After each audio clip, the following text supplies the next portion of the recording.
गुरु ब्रह्मा गुरु विष्णु गुरुदेव महेश्वर गुरु साक्षाৎ परम ब्रह्म तस्मै श्री गुरुवे नमः। বন্ধুরা, আমাদের গুরুই হলেন ব্রহ্মা বিষ্ণু এবং মহেশ্বর। তিনি সাক্ষাৎ পরম ব্রহ্ম অর্থাৎ জগতের স্রষ্টা। তাকে প্রণাম করার অর্থ হল সৃষ্টিকর্তাকেই সম্মান জানানো। কারণ গুরু হলেন তিনি, যিনি আমাদের মনের অন্ধকার দূর করে আমাদের পরম জ্ঞান প্রদান করেন এবং এই সৃষ্টির সকল কিছুর সঙ্গে পরিচয় ঘটান। তাই আমাদের জীবনে গুরুর স্থান সকলের উপরে। বন্ধুরা, পবিত্র এই গুরু পূর্ণিমার বিশেষ দিনটি গুরুর প্রতি শ্রদ্ধা ভক্তি এবং সম্মান জানানোর জন্যই পালন করা হয়ে থাকে। প্রত্যেক বছর এই সময় আমরা গুরু পূর্ণিমার এই দিনটি শ্রদ্ধার সঙ্গেই পালন করে থাকি। আজ এই ভিডিওর মাধ্যমে আপনাদের সামনে আলোচনা করব যে এই বছর 2025 সালে 1432 বঙ্গাব্দে এই গুরু পূর্ণিমা কখন পড়েছে এবং কবে পড়েছে। গুরু পূর্ণিমার এই বিশেষ দিনটি কিভাবে পালন করা প্রয়োজন এবং সবথেকে যেটি গুরুত্বপূর্ণ যে এই বিশেষ দিনটি কেন এত গুরুত্বপূর্ণ, অর্থাৎ গুরু পূর্ণিমার মাহাত্ম্য কী, এই সমস্ত কিছু বিষয়ে এই ভিডিওতে আপনাদের সামনে বিস্তারিত আলোচনা করব। আশা করি দর্শক বন্ধুরা এই ভিডিওটি আপনাকে সমৃদ্ধ করবে। নমস্কার দর্শক বন্ধুরা, অমৃত কথা এই চ্যানেলে জানাই আপনাদের সুস্বাগতম। ভারতীয় দর্শন শাস্ত্র এবং বিভিন্ন দেবদেবীর পূজা অর্চনা পদ্ধতি এই চ্যানেলের মূল আলোচনার বিষয়বস্তু। চলুন বন্ধুরা, এবার বিস্তারিত আলোচনায় প্রবেশ করা যাক। বন্ধুরা, সবার প্রথমে আপনাদের জানাবো যে এই বছর 2025 সালে 1432 বঙ্গাব্দে এই গুরু পূর্ণিমা কবে এবং কখন পড়েছে। বন্ধুরা, এই বছর এই গুরু পূর্ণিমার দিনটি বছরের অন্যতম শ্রেষ্ঠ পূর্ণিমা হতে চলেছে, কারণ এই পূর্ণিমা সংঘটিত হচ্ছে আগামী বৃহস্পতিবার দিন। আর বৃহস্পতিবার দিনটিকে মা লক্ষ্মীর দিন হিসেবে গণ্য করা হয়। সেই কারণে এই বছরের এই আষাঢ়ী গুরু পূর্ণিমার দিনটিকে লক্ষ্মী পূর্ণিমা হিসেবেও অভিহিত করা হয়েছে। তাই এই দিন আপনি বাড়িতে যে কোনো কাজই করুন না কেন তা নিশ্চিত রূপেই সফল হবেন। এই লক্ষ্মী পূর্ণিমা তথা গুরু পূর্ণিমা তিথি পড়েছে আগামীকাল 9 জুলাই 24শে আষাঢ় বুধবার রাত্রি 1:21 থেকে, যা থাকছে পরের দিন 25শে আষাঢ় 10ই জুলাই বৃহস্পতিবার রাত্রি 2:04 পর্যন্ত। যেহেতু পূর্ণিমার উদয়া তিথি বৃহস্পতিবার দিন সম্পন্ন হচ্ছে, তাই এই বছরের গুরু পূর্ণিমা সংঘটিত হবে আগামী বৃহস্পতিবার দিন। গুরু পূর্ণিমার উপবাস, পূজা, পূর্ণিমার নিশি পালন সমস্ত কিছুই বৃহস্পতিবার দিন সম্পন্ন করতে হবে।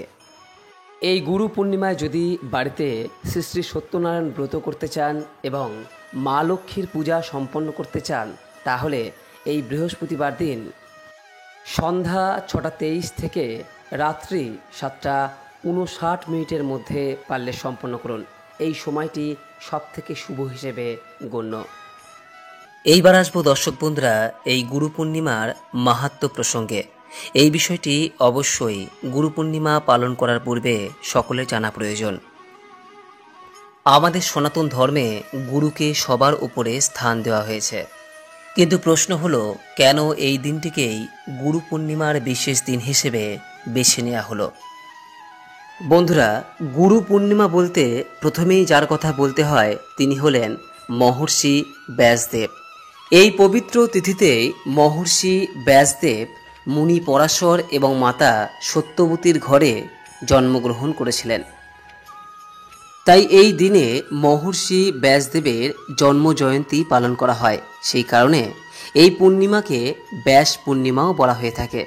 আর ব্যাসদেবের পরিচয় সম্পর্কে নিশ্চয়ই আপনাকে বলবার প্রয়োজন নেই। তিনি 18টি পুরাণ রচয়িতা, বেদের ব্যাখ্যাকর্তা এবং মহাভারত রচয়িতা হিসেবে আজও পরিচিত হয়ে রয়েছেন। পাশাপাশি এই পবিত্র পূর্ণিমা তিথিতেই গৌতম বুদ্ধ বোধিসত্ত্ব বা পরম জ্ঞান লাভের পর সারনাথে তিনি তার শিষ্যদের প্রথম উপদেশ প্রদান করেছিলেন। অন্যদিকে হিন্দু পুরাণ অনুসারে ভগবান শিব, যিনি দেবাদিদেব হিসেবে পরিচিত, তিনি আদি যোগী থেকে আদি গুরুতে পরিণত হয়েছিলেন এই পবিত্র পূর্ণিমা তিথিতে। এই দিনেই তিনি সপ্তর্ষির 7 জন ঋষি শিষ্য অত্রি, বশিষ্ঠ, পুলহ, অঙ্গিরা, পুলস্থ, মরীচি এবং কেতু এই 7 জন ঋষিকে মহাজ্ঞান প্রদান করেছিলেন। পাশাপাশি জৈন ধর্মে মহাবীরও এই পবিত্র পূর্ণিমা তিথিতেই তার শিষ্যদের উদ্দেশ্যে পরম জ্ঞান প্রদান করেছিলেন। সুতরাং বিভিন্ন দিক থেকে এই গুরু পূর্ণিমা তিথি যথেষ্টই গুরুত্বপূর্ণ। এইবার আসবো দর্শক বন্ধুরা এই গুরু পূর্ণিমার দিন পালনীয় উপাচার প্রসঙ্গে। গুরু পূর্ণিমার দিন যেটি সব থেকে বেশি গুরুত্বপূর্ণ সেটি হলো গুরু পূজা করা, গুরুর প্রতি সম্মান এবং শ্রদ্ধা নিবেদন করা। বন্ধুরা, আমাদের ধর্মশাস্ত্র শেখায় আমাদের প্রত্যেকটি মানুষের জীবনের প্রথম গুরু হলেন নিজের মাতা এবং পিতা। তাই গুরু পূর্ণিমার দিন সবার প্রথমে যাকে সম্মান এবং শ্রদ্ধা নিবেদন করা প্রয়োজন তিনি হলেন নিজের মাতা এবং পিতা। এই দিন সকাল সকাল ঘুম থেকে উঠে স্নান পর্ব সারার পর নিজের মাতা পিতাকে সবার প্রথমে প্রণাম করুন এবং তাদেরকে আপনার সাধ্য এবং সামর্থ্য অনুযায়ী কিছু উপহার প্রদান করুন। বন্ধুরা, মাতা পিতার আশীর্বাদ ভিন্ন কখনোই কিন্তু জীবনে সাফল্য পাওয়া যায় না। তাই জীবনের প্রথম গুরু নিজের মাতা পিতাকে এই দিন সবার প্রথমে শ্রদ্ধা এবং সম্মান প্রদর্শন করুন। যদি মাতা পিতা জীবিত না থাকেন তাহলে এই দিন মাতা পিতার ছবিতে অবশ্যই একটি ফুলের মালা পরান এবং তাদের পায়ে একটি ফুল নিবেদন করুন। দ্বিতীয়ত যে বিষয়ের কথা বলবো তা হলো বন্ধুরা, যার কাছ থেকে আপনি দীক্ষা নিয়েছেন বা যার কাছ থেকে আপনি জীবনে চলার পথে প্রতিনিয়ত বিভিন্ন শিক্ষা পেয়ে থাকেন সেই গুরুর উদ্দেশ্যে এই দিন কিছু শ্রদ্ধার্ঘ্য বা উপহার অবশ্যই নিবেদন করুন এবং তার কাছে আশীর্বাদ প্রার্থনা করুন। বন্ধুরা, যদি আপনার কোনো গুরু নাও থাকে তাহলে যাকে আপনি নিজের ইষ্টদেব বা ইষ্টদেবী মনে করেন, অর্থাৎ যাকে আপনি মনে প্রাণে বিশ্বাস করেন, তার পূজা এই দিন অবশ্যই করবেন। অর্থাৎ আপনি যদি মহাদেবের ভক্ত হন অথবা ভগবান শ্রীকৃষ্ণের, তাহলে তাকেই গুরু হিসেবে এই দিন আপনি পুজো করতে পারেন। বন্ধুরা, যদি আপনি জীবনে সমৃদ্ধি লাভ করতে চান তাহলে এই গুরু পূর্ণিমার দিন মা লক্ষ্মী এবং নারায়ণের অবশ্যই পুজো করুন এবং পূজার নৈবেদ্য হিসেবে আর কিছু দিন না দিন একটি নারকেল অথবা নারকেলের তৈরি যে কোনো প্রকার কোনো একটি ভোগ অবশ্যই অর্পণ করুন।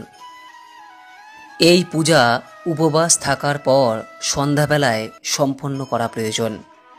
আর পূজার সময় মা লক্ষ্মীর উদ্দেশ্যে অতি অবশ্যই একটি ঘিয়ের প্রদীপ প্রজ্বলন করুন। আর প্রদীপটি ততক্ষণ পর্যন্ত জ্বলতে দিন যতক্ষণ পর্যন্ত সেটি নিজে থেকে না নিভে যায়। বন্ধুরা, এই গুরু পূর্ণিমার বিশেষ দিনে বাড়িতে গীতা পাঠ করা অত্যন্ত শুভ বলে গণ্য করা হয়। বাড়িতে পারলে অবশ্যই গীতা পাঠ করুন অথবা গীতা পাঠ শ্রবণ করুন।